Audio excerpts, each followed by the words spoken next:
Good evening, Patriots. This is Praying Medic, and this is my QAnon broadcast for Saturday, February 8th.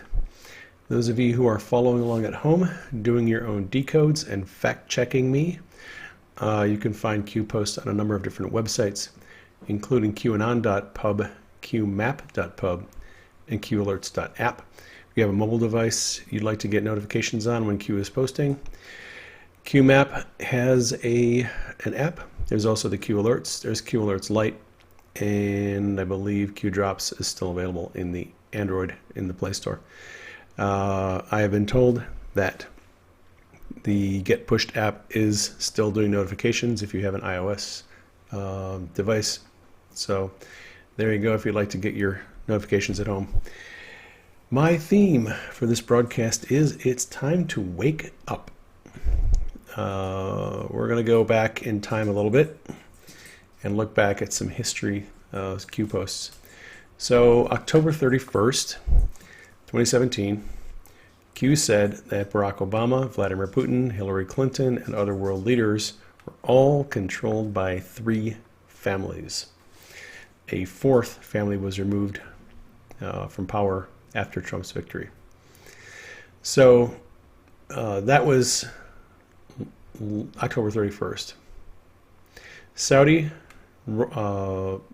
arrests, there was an arrest of a number of members of the Saudi royal family and Saudi businessmen on November 4th. Then on November 11th, Q posted and said, why were the events in Saudi Arabia extraordinary? Who was arrested? We have a lot of Saudi princes who were arrested. What will the bank records provide? List of names. Al-Walid bin Talal was one who was arrested, who had major shares in Citigroup and a lot of U.S. media companies. Then we have the House of Saud, U.S. control, follow the money. What power shift recently occurred was a new king appointed. Coincidence? One side of the triangle removed, first time in history, other sides falling. So with the removal of corrupt Saudi princes, their assets were seized and a lot of them were arrested. The House of Saud lost its control over a lot of UK and US politicians. Now they don't control all politicians, but they do control, or they did control key politicians, and they no longer do. So since then, there's been a battle to free the world leaders from the grip of corrupt people who have controlled them. There are still people in control like George Soros, and his his time of controlling people is coming to an end. So this post from March of 2018, Q posted and said, thank you, Kim. Speaking of Kim Jong-un, deal made, clowns out, strings cut, we took control, I ran next.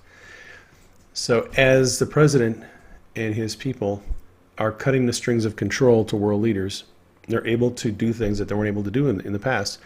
And that allowed Kim to meet with President Trump in Singapore for peace talks. And then Trump and Kim have been negotiating on denuclearization since then. In 2009, when Hillary Clinton was Secretary of State, she launched the famous Russia Reset program, where the U.S. hoped to improve its strained relations with Russia. To be honest, relations between U.S. and Russia weren't all that strained at that time. That was only a public narrative. And Hillary and Barack Obama needed that Russian reset as a publicly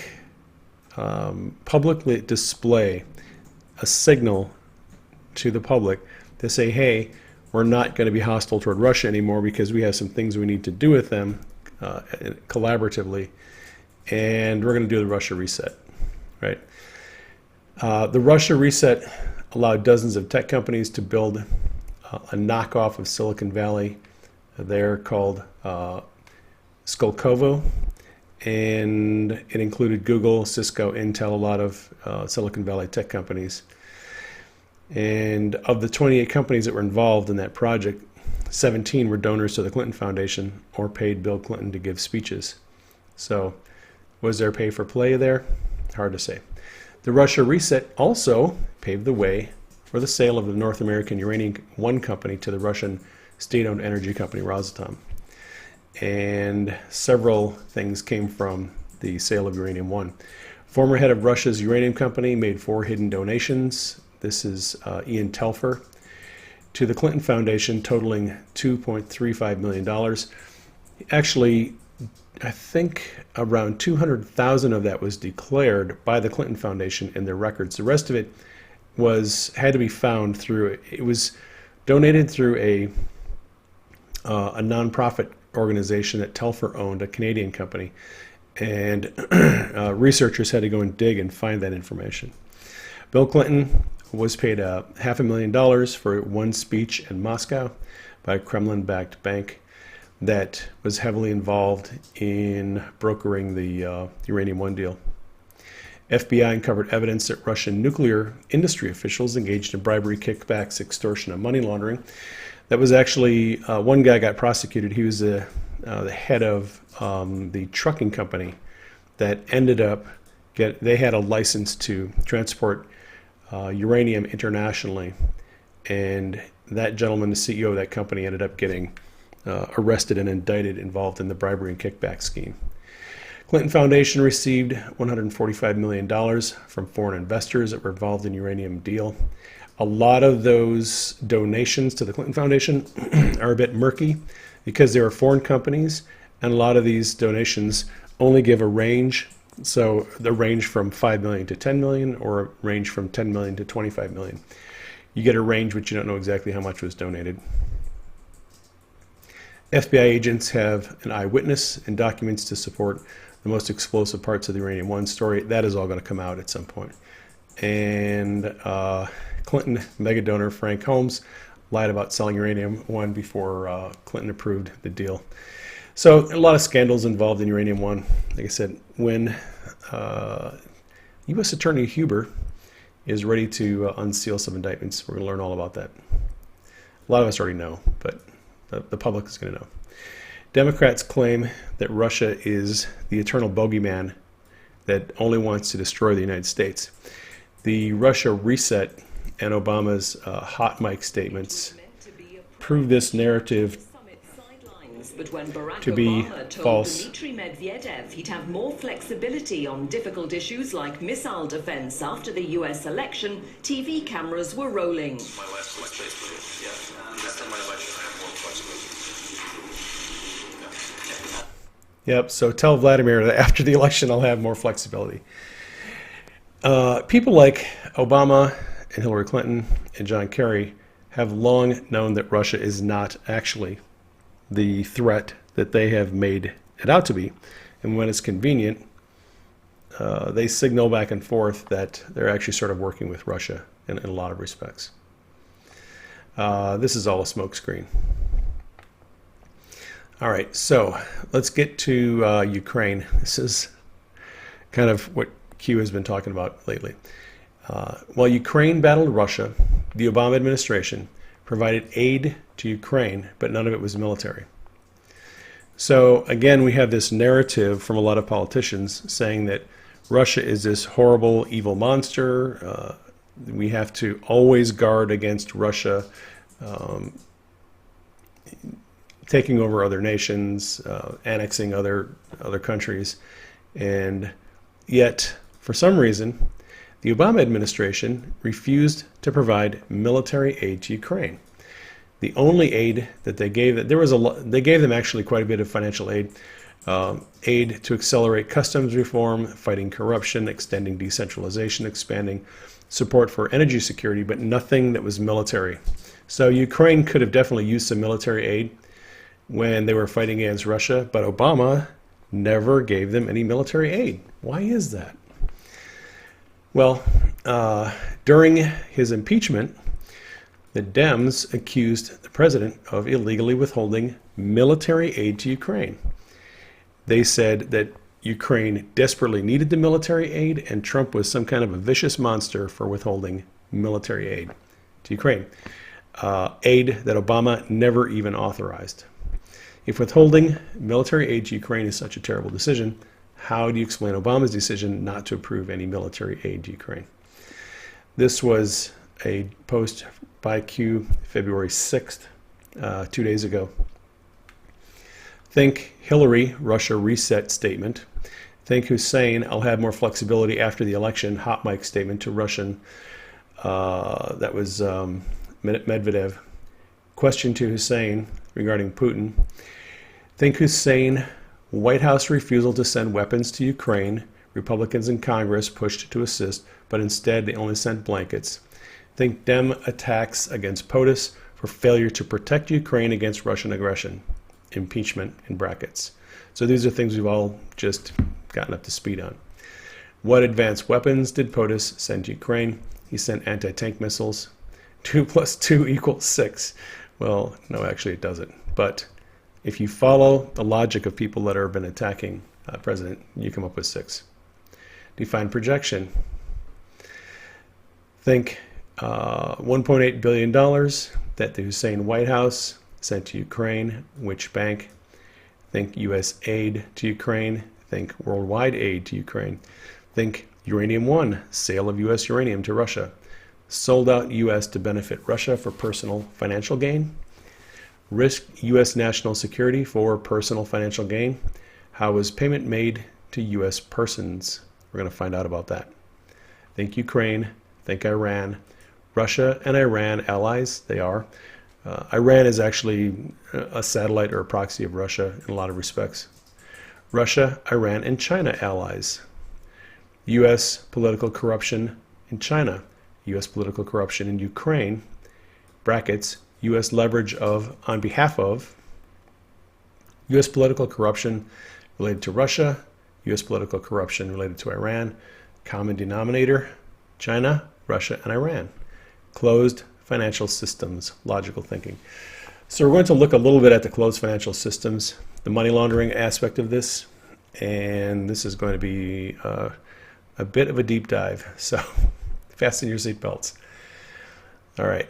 I stayed up till almost midnight doing this thread last night, and then I got up and finished it this morning.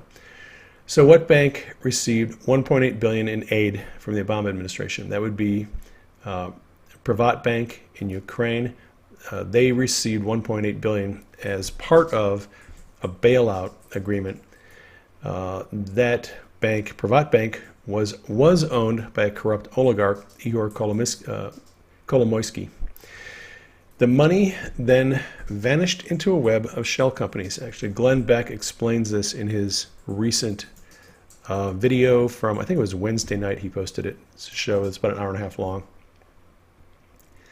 He explains how Kolomoisky, owner of Privat Bank, this $1.8 billion went into the bank, went out into a web of shell companies, and then mysteriously vanished. And no one has seen it since then. Well, officially no one has seen it. I'm sure a few politicians have seen some of it. Come back to them. So the $1.8 billion, it was part of a larger $18 billion bailout. It was structured by the International Monetary Fund and the United States to prevent the financial collapse of Ukraine. Now that bailout was approved in March of 2014. It's a New York Times article about it. And then a year later, in February of 2015, that $18 billion bailout was expanded to $40 billion. So now the International Monetary Fund and the U.S. are going to arrange a $40 billion bailout, which was nothing compared to the TARP bailout of the banks back in 2009. But still, it's a lot of money going out to a government that is known for corruption. So, Q wrote, think U.S. aid to Ukraine, worldwide aid to Ukraine, Uranium One sale, sold out, benefit. I think Q is hinting that a lot of this money that goes out as foreign aid is probably ending up in the pockets of corrupt people, and some of it's coming back to the pockets of politicians.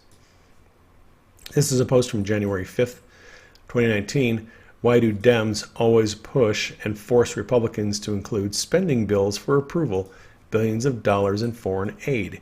Who audits where the money actually goes? How do politicians become extremely wealthy while in office on government salaries? How do XYZ organizations remain funded? A couple of links there. Why do Ds always only care about control and power? Power of the purse. Power equals protection. The wheels of corruption. Welcome to the con. So Q then posted this. This is on the 6th. Bigger than you can imagine. More than selling of state secrets. More than selling of U.S. security. More than selling military tech. More than selling CIA assets. So what is Q talking about here?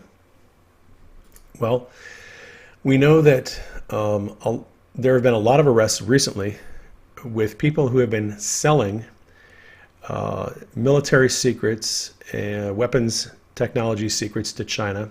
We know that Hillary Clinton was found with special access program on her unsecured server.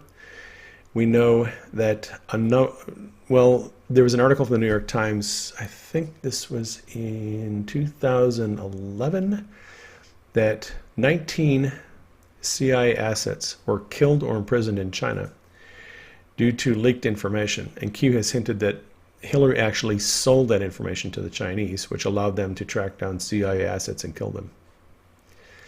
So Q writes, more than selling NSA bulk data collection programs. Wait a minute, are you telling me that the leak by Snowden of NSA data collection programs was a sale of those programs? Yeah, probably. Selling uranium, selling U.S. space technology, national security programs and positions, selling U.S. aid, SAPs, classified, class 1 through 99. So there are even more things here that are classified that we don't know about yet. Then Q writes, crimes against humanity. Well, then there's that, right? So human trafficking and everything else that goes with it. When you cannot destroy or defeat the United States of America by attacking head-on, you change tactics and deploy a kill from within, internal in brackets, operation. So you destroy the country's economy, its financial system. You destroy the military, defund it. You destroy the police and discredit the police and stir up a lot of public hostility, animosity toward the police. We haven't seen that lately, have we? You divide the citizens into races, age, gender, political beliefs, religious beliefs. And then you collapse the border. You install like-minded leaders in key positions of U.S. government. How many people were removed from the FBI had Iranian family backgrounds? The silent war continues, Q. So corrupt people tried to destroy the United States from without. When they failed, they had to destroy it from within. People like, well, as Q mentioned, placing like-minded people in positions of power. So Barack Obama, John Kerry, and John Brennan are all sympathetic to Islam. Valerie Jarrett, Peter Strzok, and Lisa Page all have Iranian connections. Huma Abedin was raised in Saudi Arabia. And there are other people in government who have similar backgrounds and similar ideologies, but a lot of them are being removed.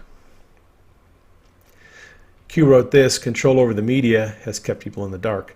Control over the media has kept people at heel, behind. Control over the media has kept people focused on falsehoods. Control over the media has kept people in a constant state of fear. Control over the media has divided our republic into segments, divided by race, religion, class, political affiliation, gender. Weaponized, in brackets. When a citizenry is divided, they have no collective power. When a citizenry has no collective power, they can no longer control the levers that govern them, and they become slaves. Levers of control, in brackets. Illusion of democracy. So the politicians continue telling us that we live in a democracy.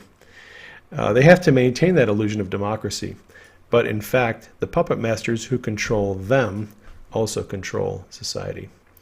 It's just an illusion of democracy. All right, Benny Johnson was cued for a video where Tucker Carlson explained the new way forward, a congressional bill proposed in the House that would allow criminal illegal aliens a path to citizenship. This is a 9-minute video. I'm not going to include it in this broadcast. You can check it out. It's on YouTube, a number of other places. And that is kind of a frightening bill. So Q posted a link to that tweet. It's time to wake up. Tucker's description of that bill should be a wake-up call to voters who have supported these members of Congress. And if you want to know who they are, well, here's a list. So we've got some of the usual suspects: Presley, I think Ilhan Omar and Tlaib and Ocasio-Cortez, the usual suspects all supported this bill. Those people need to be removed from Congress immediately, if not sooner, in the next election. And President Trump tweeted out, "Don't worry, it won't happen," which is true. It seems likely that that bill is not going to have enough support to pass in the House. Even if it does pass in the House, it won't go anywhere in the Senate. But it is a good illustration of the mindset and the thinking of people who literally want to destroy our country. So Q posted a link to a tweet by Joe M., Storm is Upon Us, who did a new video called The Best Is Yet to Come. It's awesome. It is about a 3-minute video. It takes the last 3 minutes, I think, of the president's State of the Union address, and it's put to music. It's actually very good. If you have a chance to check it out on YouTube, I would definitely have a listen to it. All right, on the 6th, Q posted this. It's a link to a Washington Examiner article. And Q said, read carefully. Big development. Senate back to work. Impeachment goal was to delay. Witness request meant to delay. Will they try again? Accountability is coming. So the link is to a story about Senator Ron Johnson and Chuck Grassley. Johnson is Homeland Security. Chuck Grassley is Senate Finance. They have requested and are receiving financial documents related to Hunter Biden. And, some people are saying, oh, this is a nothing burger. It's not going to go anywhere. No one's going to get prosecuted. Or, look, this is a long string, and they're starting to pull the string. And it's going to lead to other documents, other investigations, other disclosures. They're going to find out about all the corruption related to other politicians, all connected to Ukraine. The Pelosi's and John Kerry and everybody else who's got their fingers in that little cookie jar over there, they're all going to be exposed. This is just the beginning of it. All right, Q posted this couple of links to, one is a Yahoo News article, and the other is it's a DOJ announcement of arrests of a Harvard professor. And Q wrote, why is China and Qatar, or Qatar if you prefer, donating vast sums of money to our education institutions? Is it really so hard to believe, F in brackets, foreign actors are able to bribe those in key positions within the U.S. to betray their country? So Harvard leads all American universities. They've received $93 million from China. And coincidentally, last week, 3 people were indicted on charges of lying about their ties to China. Among them was Dr. Charles Lieber. He's a chair of Harvard's University, their chemistry and biology department. He actually had contracts with the Department of Defense and National Institutes of Health, and had also been receiving money from China to do research, and was giving information to the Chinese and had not disclosed that to the government. So we're learning more about this. I think Mike Pompeo today gave an address where he was talking about the serious threat that China poses to our national security. And I haven't listened to that video yet, but I will probably give a listen to it. And all these hidden connections to China are coming out. All right, so methods was queued for this video, short video. Glenn Beck breaks down the money laundering operation that the Obama administration allegedly ran in Ukraine. This is a 1-minute video. Like I said, Glenn Beck's entire show is almost an hour and a half. I listened to it a couple of times, actually, because I had to go back through and find all the documents that he presented in this special. I would definitely suggest taking about an hour and a half and listening to Glenn Beck's special. It is an eye-opener. And what I did for the remainder of this thread was I found all the documents and articles, most of the ones, all the ones I could find, and I included them in this thread, and I'm going to go through them. Q posted this, let's see, that was on the 7th. This is an old drop from Q about people who've been fired at the FBI. So Lisa Page, Mike Cortan, Josh Campbell, Michael Steinbach, and McCabe, Comey, Ribicki, right, all these people were fired. Q asked if dirty cops ran the investigation into the DNC breach, could an argument be made that it was corrupt? Well, of course they could. Q has been telling us for a long time the DNC was not hacked by Russians. It was a leak by Seth Rich. If dirty cops ran the investigation into election interference, could an argument be made that it was corrupt? Well, of course it could. If dirty cops ran the investigation into Hillary's private server email scandal, could an argument be made it was corrupt? Yes, and Hillary's in brackets. Russia did not penetrate the DNC server, internal DL release, CrowdStrike manipulation of source. Russia did not interfere with the U.S. election of 2016. CrowdStrike manipulation of source. The truth will be made public. So all of us who have been called conspiracy theorists have been talking about CrowdStrike manipulating the server to make it look like it was a Russian hack. And all of us who've been talking about Seth Rich actually being the source. It sounds like we're going to be vindicated soon. All right, Glenn Beck's full video, Ukraine, the final piece. Check that out if you have time. Good video. Beck believes that the Obama administration helped fund Ukraine's war by sending non-military aid to Ukraine, which was laundered, financial aid, which was laundered and then made its way into the pockets of Ukrainian oligarch who may have used that money to fund his military operation. So I'm going to just go through some of the documents and articles that I found that Beck brought out in this special. Ihor Kolomoisky was appointed governor of one of the regions in southeast Ukraine in 2014. He was the founder of Privat Bank, where a lot of this money is being laundered through. He poured millions of dollars into volunteer battalions, military battalions that fought the rebel militia to the east. So Kolomoisky was the founder of Privat Bank. That's the bank that received $1 billion in aid, which disappeared into the web of shell companies. Kolomoisky became very wealthy off loans made to Ukraine by the International Monetary Fund. There's a link to an article here that explains the details. It's actually, I think it's either German or it's written in another language. I had to put it in Google Translate and get it translated so I could read it. If you're interested, you can come to my thread on Twitter and look up all these documents. International Monetary Fund was concerned about corruption in Ukraine, justifiably so. Ukrainian President Poroshenko nationalized Privat Bank to ease their fears. When he nationalized Privat Bank, that effectively removed Kolomoisky from the picture.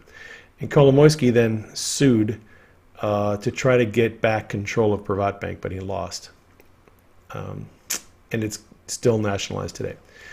So the mainstream media has always insisted that in February of 2016, there was no open investigation into Burisma and corruption related to Kolomoisky and other people in that string. Well, the prosecutor at the time said there was an investigation and he intended to interrogate Devon Archer, Hunter Biden, and others before he was fired. This is a transcript of an interview where that was his story, that he actually was going to interrogate Biden and Archer and others before he got fired. So link there to the document. Again, that's a Ukrainian document that had to be translated into English. All right. On February 4th, and this is, if you listen to Rudy Giuliani, he's been talking a lot about the early February, what was going on. Joe Biden made a number of trips to Ukraine and had a number of phone calls to Poroshenko in February of 2016. And this is at the time when the Ukrainian prosecutor was investigating. He said he was going to be interrogating Biden, Hunter Biden, Devon Archer, and others. So when when the media tells you there was no investigation going on, there was an investigation going on. And here's even more proof. Burisma's founder, Mykola Zolochevsky, had his property seized by Ukrainian prosecutors. The investigators suspected him of engaging in corruption. Here's an article that talks about his property being seized. So there's a number of lines of evidence that prove that there was an active investigation going on at that time. Now, Hunter Biden he's been asked to appear in court regarding a paternity suit and child support. He has repeatedly refused to provide financial statements upon which his child support would be based. Last week, he agreed to a settlement, and a hearing was scheduled for March. Now, the settlement is he's going to be paying a certain amount of money in child support. The amount of child support he's paying was redacted from the court documents. It's been undisclosed, and there is a hearing scheduled for March, where Hunter is supposed to provide financial statements before that hearing. He has not yet provided any financial statements to the court. Now, why does Hunter Biden not want to provide financial statements to the court? Is he trying to hide something? All right, so this is an article from PJ Media. Hunter Biden is accused of $156 million counterfeiting scheme with Burisma, CrowdStrike, and Five Eyes and other companies that got paid. I don't know how you pay the Five Eyes, but anyway, this is a legal filing that was filed by a private investigation firm, DNA Investigations, in Hunter Biden's paternity case. They notified the court of felonies, including fraud and counterfeiting, to the tune of $156 million. And yes, the investigators state that the links between Burisma and CrowdStrike, and they put in quotes here, Burisma Holdings Limited, finances Atlantic Council Ukraine. Atlantic Council is heavily financially supported by George Soros, and associated rogue operatives from the Department of State, Five Eyes, CrowdStrike in Ukraine using PrivatBank. So apparently these were the payees. They were receiving money through PrivatBank in this money laundering scheme. Pretty interesting stuff. And I think all this is going to come out. I have a link here to the court filing. Now, I have no way to verify this information. This is just information provided by a private investigative firm that was hired, I'm guessing, by the attorneys for the plaintiff. All right. On July 25th, President Trump had his phone call with Ukrainian President Zelensky. There's a link here to the transcript, July 25th. Now, one of the narratives that has been used against the president is to say he was kind of doing this on his own. He wasn't really collaborating or coordinating with any other agencies. He unilaterally decided to withhold aid from Ukraine.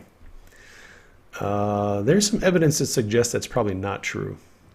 Because on July 25th, the same day Trump made the phone call, the IMF said it had a standby loan that it had prepared for Ukraine for $3.9 billion, but it was contingent upon further talks with the incoming government later on in the year, and the IMF also conditioned the loan on reforms to Ukraine's oligarchic structure. So here's a link to a press briefing that day by the IMF that contains their position on all that. That same day, July 25th, IMF alternate managing director wrote an editorial expressing optimism that Ukraine had turned a corner financially. Now, it looks like the IMF was in sync with Trump and that they were structuring their loan and they were holding back the loan until they could verify that Ukraine had dealt with its corruption problem. Now, the IMF visited Kiev on September 10th to investigate Ukraine's reforms in person. Actually, they said in this statement here that they were going to be visiting twice, September 10th and September 24th. All right, September 10th is an important date because that is the day that the government officially released the aid to Ukraine. as disclosed in this email from Mike Duffy. He was with the Office of Management and Budget. This is September 10.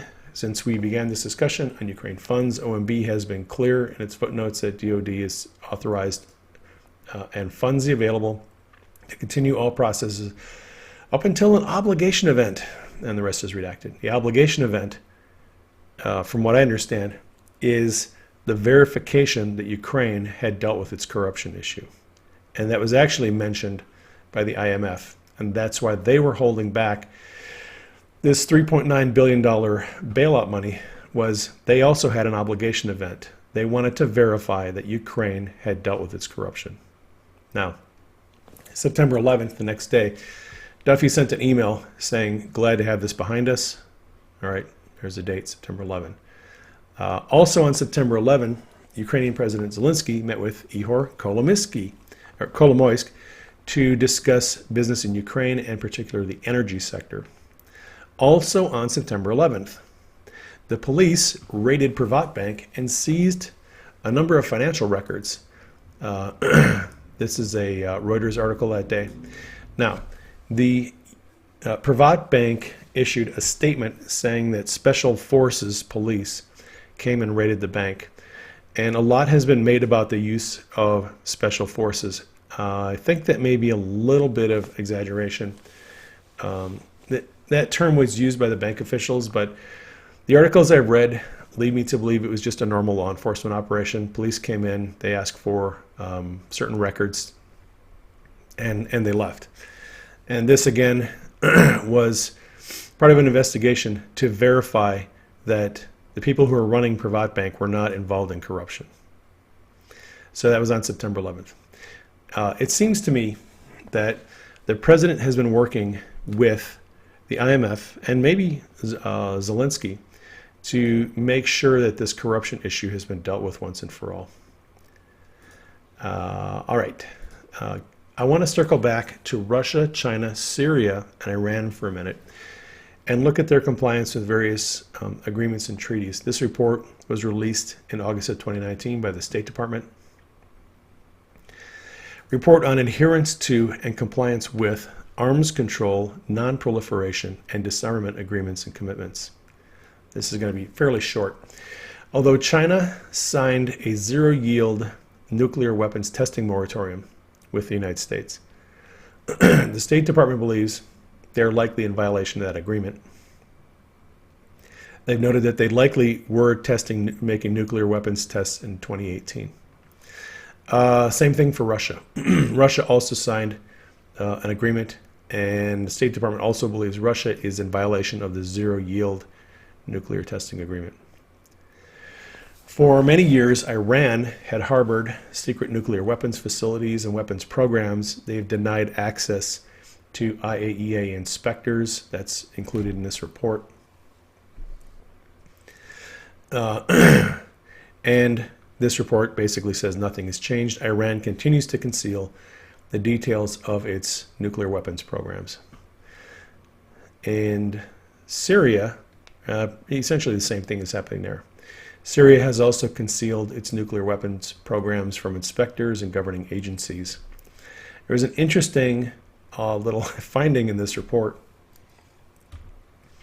It says that the report noted that the reactor had features comparable to the gas-cooled graphite-moderated reactor at Yongbyon in North Korea. So there was a nuclear reactor at this facility, and upon inspecting it, they noted that it was very similar in design to a reactor in North Korea. Now, why is that irrelevant? Well, back in 2017, November 1st of 2017, Q wrote, "Why did Obama administration do little to slow North Korea's nuclear and missile capabilities? Who feeds North Korea strategic intelligence? Iran?" Right. So if we go back to this, we know that Syria gets a lot of its nuclear technology from Iran. Syria is sort of an Iranian proxy state. And Iran feeds the information to Syria and also to North Korea. And this is something Q told us about. Oh gosh, a little over 2 years ago. All right, I need to announce an error that I made in my book, Calm Before the Storm. So if you have the print version of Calm Before the Storm, you'll notice that there is, I'm going to cover a little error that I made there. If you have the Kindle version and you've updated it in the last week or so, you probably have the new file. On page 174 in the print book, I made an error calculating the time zone differences.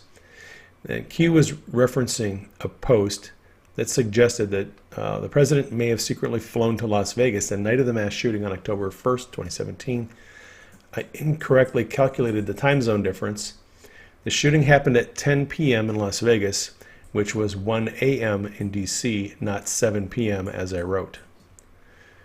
And that's relevant because I finished up the chapter with a conclusion that by the time the president had returned to the White House from the President's Cup golf tournament, it was around almost 8 o'clock on the East Coast.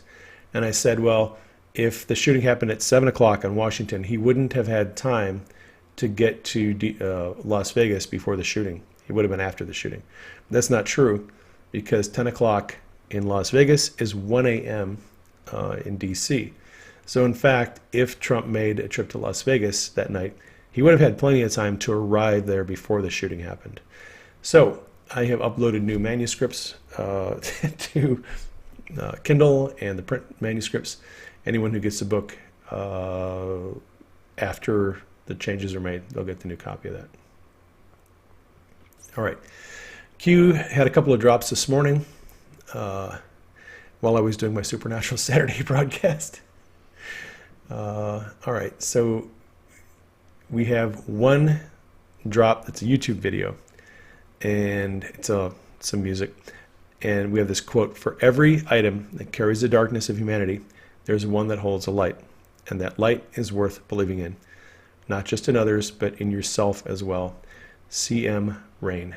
Trust and believe in yourself. The silent war continues. All right, the silent war.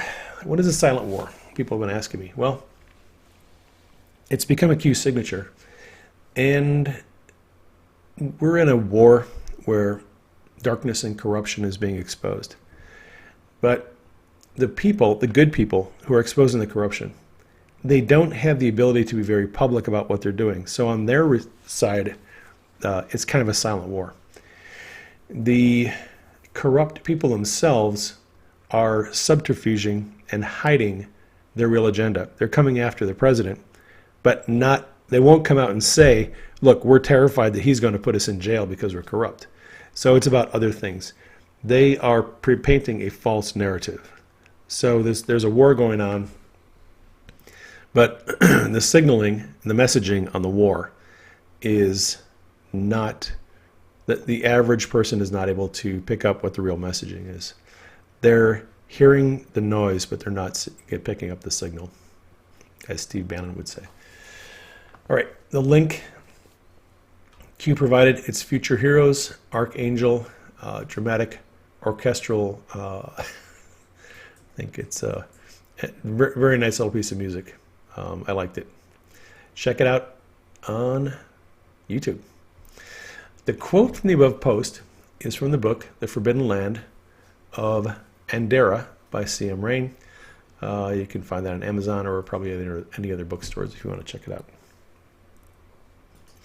High Fives 12 was cued for this video. It's a good video. Basically, it shows the mainstream media kind of freaking out about Q, losing their mind, trying to explain how Q has become so popular, how is the Q movement spreading, and Q supporters are explaining that, look, this is a movement about truth. We're exposing corruption. We're supporting the president. And the media is just kind of shock and awe about what is going on with this Q movement. It is growing, expanding exponentially. Yeah, Mika Brzezinski just looks like a deer in the headlights. Like, what is going on? How is this spreading? So, good video. Check it out. And let's see. Q posted an excerpt from a criminal complaint filed by a Homeland Security agent That complaint is in reference to a New Jersey corrections officer who is charged with receiving child pornography. The accused said that cheese pizza is a reference to child porn, and this is from the complaint written by a Homeland Security officer. So that's, if you go to these links here, this is the DOJ link to the announcement. And then if you go in that announcement in the DOJ link, there's another link to a PDF. And if you open up that PDF, you'll come, this is a statement from the Homeland Security officer. And he explains that on or about May 2017, law enforcement officer working in an undercover capacity responded to a Craigslist personals advertisement placed by Salmac, who is going to be the defendant in this case, entitled "Woman Moms That Are Into Cheese Pizza." And Salmac goes on to explain that cheese pizza was a reference to child pornography. That, of course, was kind of a big deal back in 2016 when the Pizzagate thing got started. And people who believe that were called conspiracy theorists. But now we have evidence that that is, in fact, the case. And that is going to get us caught up to Q. Thank you for sharing this on social media. If you like this broadcast, you might want to subscribe to my broadcast. Please keep me and Denise in prayer. Keep Q and the team in prayer. Keep the president in prayer. Denise and I love you all. We thank you for your prayers and support. Take care. I'll catch you on the next broadcast.